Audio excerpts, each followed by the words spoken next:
नमस्कार, बहुत-बहुत स्वागत है आपका न्यूज़ 18 का डिजिटल प्लेटफॉर्म आप देख रहे हैं। मैं हूं आपके साथ ऋतु ज्ञानवानी। क्या घर में घुसकर डोनाल्ड ट्रंप की हत्या करवा सकता है ईरान? ये सवाल आजकल सभी के ज़हन में है। 3 फैक्ट्स और एक बयान से आपको समझाते हैं।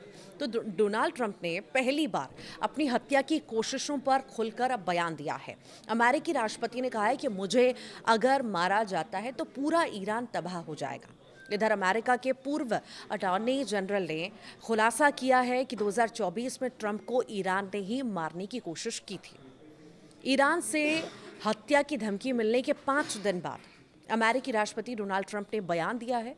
ट्रंप ने एक इंटरव्यू में कहा है कि मुझे अगर मारा गया तो ईरान नक्शे से मिट जाएगा।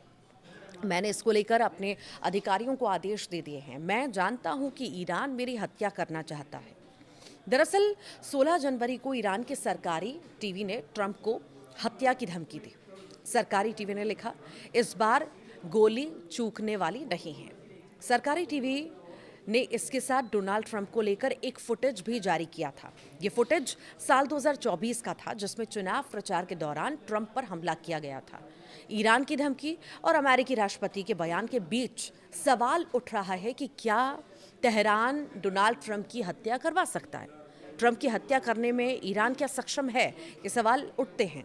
राष्ट्रपति डोनाल्ड ट्रंप ने एक इंटरव्यू में कहा है कि ईरान को ये नहीं करना चाहिए, लेकिन ऐसा अगर तेहरान करता है तो पूरा ईरान तबाह हो जाएगा। यहाँ के सैनिक ईरान को छोड़ेंगे नहीं। ट्रंप ने पूरे बयान में ये कहीं न कहीं कहा कि ईरान उनकी हत्या नहीं करवा सकता। दरअसल 2024 में ट्रंप पर जो अटैक हुआ था उसके पीछे ईरान ही बताया जा रहा है। 2024 में चुनाव प्रचार के दौरान ट्रंप पर पेंसिल्वेनिया में हमला हुआ था। द हिल ने पूर्व अटॉर्नी जनरल मैरिक गारलैंड के हवाले से लिखा है कि ट्रंप को जो मारने की कोशिश हुई थी वो ईरान के पूर्व जनरल कासिम सुलेमानी की हत्या का बदला था। इसके बारे में खुफिया एजेंसी ने हाल ही में व्हाइट हाउस को एक रिपोर्ट सौंपी है। इस रिपोर्ट में कहा गया है कि अमेरिकी खुफिया एजेंसी ने ट्रंप की टीम को इसकी जानकारी भी दी थी। ट्रंप ने इंटरव्यू में कहा है कि इस पर बाइडेन को आधिकारिक रूप से बयान देना चाहिए। साल 2020 में ट्रंप के इशारे पर कासिम सुलेमानी की हत्या की गई थी। सुलेमानी को supreme leader ayatollah Ali Khamenei का करीबी भी माना जाता है। अब आपको 3 फैक्ट्स जान लेना बहुत ज़रूरी है। तो ईरान के 7,000 लोग अवैध रूप से अमेरिका में रह रहे हैं। डोनाल्ड ट्रंप इसे खतरा बता चुके हैं।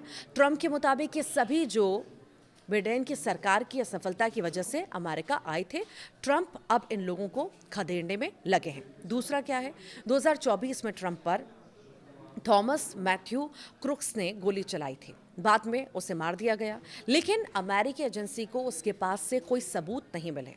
इसी तरह रेयान ने सितंबर 2024 में ट्रंप की हत्या करने की कोशिश की थी। अब जिस तरीके से ईरान का नाम इन मामलों में सामने आ रहा है, उससे कहा जा रहा है कि ईरान ने अमेरिकी प्रॉक्सी भी तैयार कर ली है।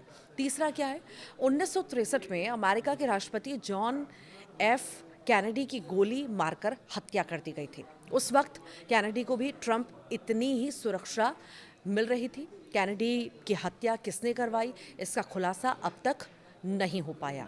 और अब सवाल यही है कि क्या इतना सक्षम ईरान है कि ट्रंप को मार सकता है? और लगातार इसको लेकर बयानबाजी भी सामने आ रही है और अलग अलग तरह के दावे भी हो रहे हैं।